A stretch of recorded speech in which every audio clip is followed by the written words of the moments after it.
আমার শ্রদ্ধেয় বন্ধুবর্গ, আমার চ্যানেলের সকল সদস্যদের আমি জানাই আন্তরিক অভিনন্দন।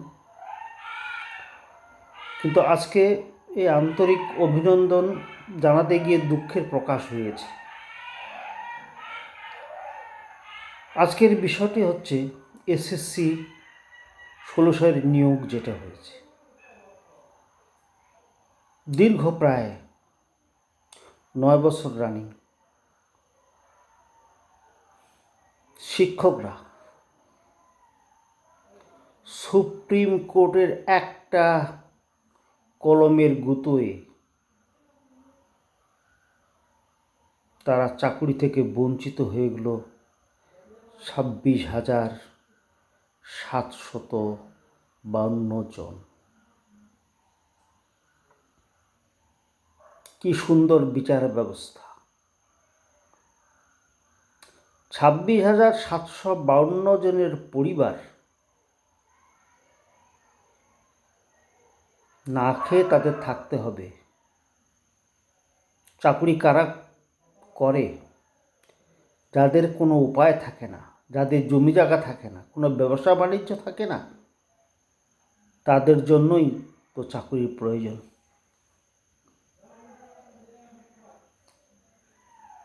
কি হলো? একটা কলমের টানেই শেষ হয়ে গেল, বলতে হবে নিহত হয়ে গেল সে চাকরিজীবী। যে শিক্ষক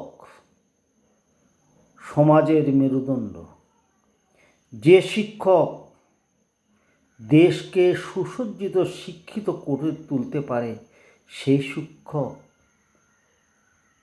আজ দাঁড়াতে গিয়ে মেরুদণ্ড ভেঙে পড়ে গেল মাটিতে। আজকে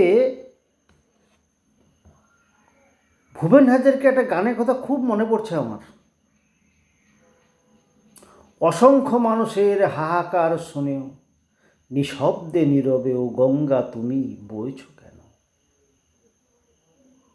আজকে কে নেবে এই চাকরিহারা শিক্ষকদের পরিবারের দায়ভার? 26,752 জনের মুখের ভাতকে কেড়ে নেওয়া হলো। এটাতে কোন মানবিকতার পরিচয় মেলে আমি জানি না।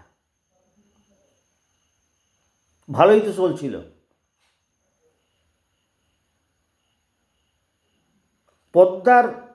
পর্দার ওপারে যে কি রহস্য লুকিয়ে আছে তা আমার মতো সাধারণ একটা ছোট্ট মাথা দিয়ে বোঝা বড় মুশকিল। এটার পিছনে কি সে গদির লড়াই?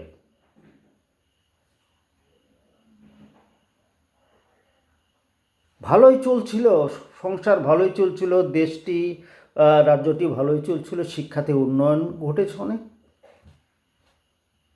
মাঝখান থেকে একটা অগ্নি সংকেত ধরা পড়ল।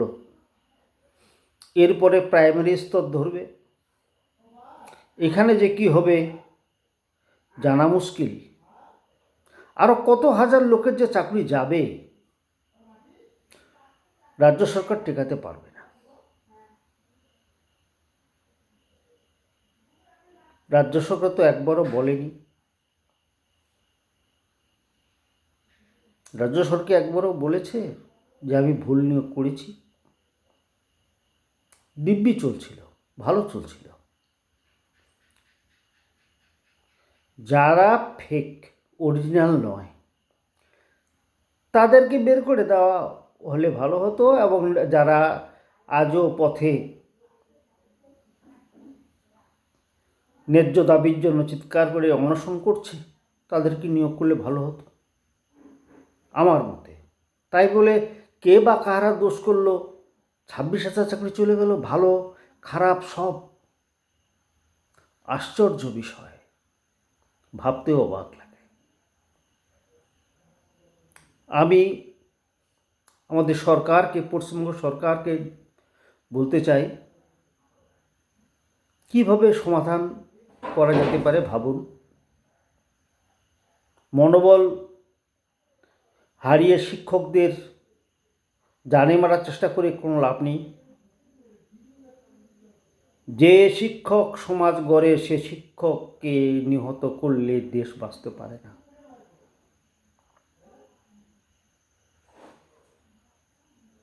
অতএব মাননীয়া মমতাদির কাছে আমার বিশেষ অনুরোধ, কিভাবে এটার সমাধানের রাস্তা বের করা যায় আপনি অবশ্যই ভাবুন। কি হবে এত টানাপোড়েন?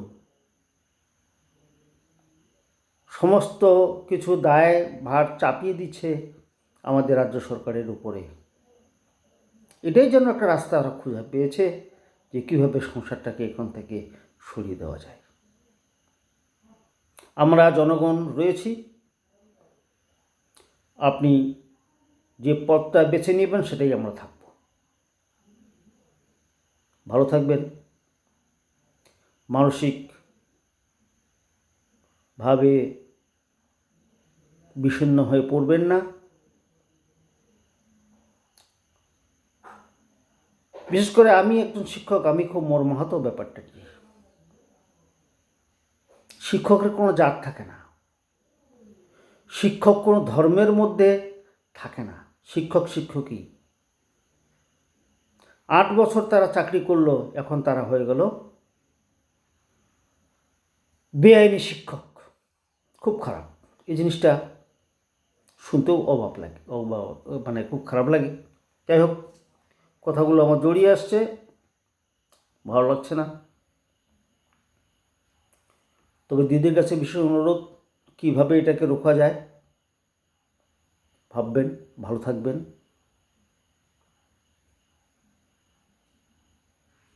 আপনাদের সকলকেই আমার আন্তরিক অভিনন্দন ও ভালোবাসা জানিয়ে আজকে ইতি টানছি। দেখা হবে অন্য কোনো বিষয়ে। যদি কোনো ভুল ত্রুটি বলে থাকি ক্ষমা করবেন। ভালো থাকবেন। জয় হিন্দ, বন্দে মাতরম।